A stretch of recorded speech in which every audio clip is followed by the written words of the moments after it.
You're welcome to the Economy and Politics Show. I'm Moto Abasi. In this edition, we continue our focus on the Nigerian economy. Today marks 1 month since President Muhammadu Buhari was sworn in as Nigeria's leader.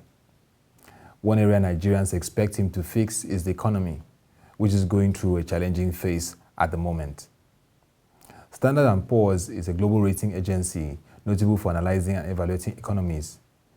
At the Eurofinance 2015 conference, I spoke with the MD for Sub-Saharan Africa office about the challenging year 2015, Nigeria's rating, and the economic policy direction for President Muhammadu Buhari. Here's what he had to say. I mentioned headwinds for the global economy, and certainly Nigeria is not an exemption in that regard. From our perspective, from a credit rating agency's perspective, Standard & Poor's perspective, what we would want to see really is that the new government quickly would tackle the structural reform agenda and run prudent fiscal policies. We at Standard & Poor's, we are not expecting anytime soon a strong rebound in oil prices, which would obviously make everything much easier for the administration and the new government. And as long as that is not happening, it will be critical for the government to run prudent policies, get the oil price right in the budget, and progress with regards to structural reforms. The question was often asked, was political risk a driver for the downgrade? And our answer is no, it was not the explicit driver. We have always, in the Nigerian analysis, we had always included an elevated sort of political risk assessment, and that hasn't changed.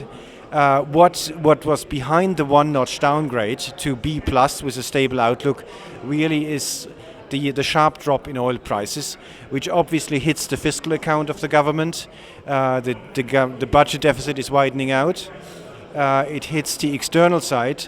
A current account surplus is turning into a current account deficit. Government will have to borrow more. On the external side, the drop in oil revenues is leading to a situation where Nigeria, that was a net external creditor, all of a sudden becomes a net external debtor. So overall, critical, what we would call credit metrics, deficit numbers, debt ratios, they have weakened, and that is really what is behind the downgrade. One thought in addition is, it's very unfortunate that in the current situation that not sufficient funds had been built up in the new sovereign wealth fund, and that the excess crude account was run down so quickly.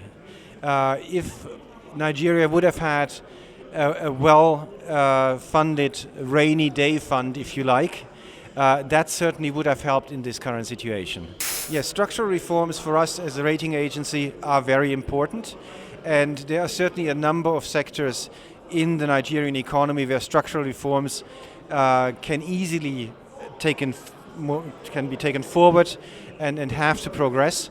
Again, like many others, I'm thinking about energy. I'm thinking about NNPC and the whole sort of oil sector. I'm thinking about agriculture. I'm thinking about infrastructure investment in general. So there are many ways. And in particular in energy, I want to believe, and also perhaps when looking at NNPC, there can be some quick wins for this new administration in accelerating reforms and again achieving these kind of quick wins that will make a big difference. Also, what is S&P's assessment of the Nigerian banks? Mr. Konrad speaks further on this. Yeah, certainly as far as Nigerian banks are concerned, where we as Standard & Poor's, we have a growing ratings footprint, so we have some good insight what has happened in the banking sector. And certainly since the last crisis a few years ago, the sector has strengthened. We are seeing much better credit policies, regulatory oversight has improved a lot, the banks are well funded. The concern we have is obviously that the banks have exposure to the oil sector. The banks are exposed to weak corporate governance and underwriting criteria also at times appears somewhat weak. But overall, we are not foreseeing at this point another systemic crisis in the banking sector the way we had the systemic crisis a few years ago. And again, I think it is partly the result of the fact that banks today are much better managed, are much better regulated than they used to be. A very interesting and robust discourse there. It is clear that with 1 month of President Muhammadu Buhari's administration, the focus should be on structural economic reforms. And we expect that the new economic management team to be appointed will note this. That will be all for this edition of the Economy and Politics Show. You can join the conversation on Twitter at ECOPOLNG or our website. Visit our website www.webtvng.com to watch our videos and engage. Now, this is a very special announcement. The bank verification number exercise, also known as the Know Your Customer KYC process, which is to enable financial inclusion in Nigeria, will reach its last day tomorrow, 30th June. About 14 million people have been registered in this process.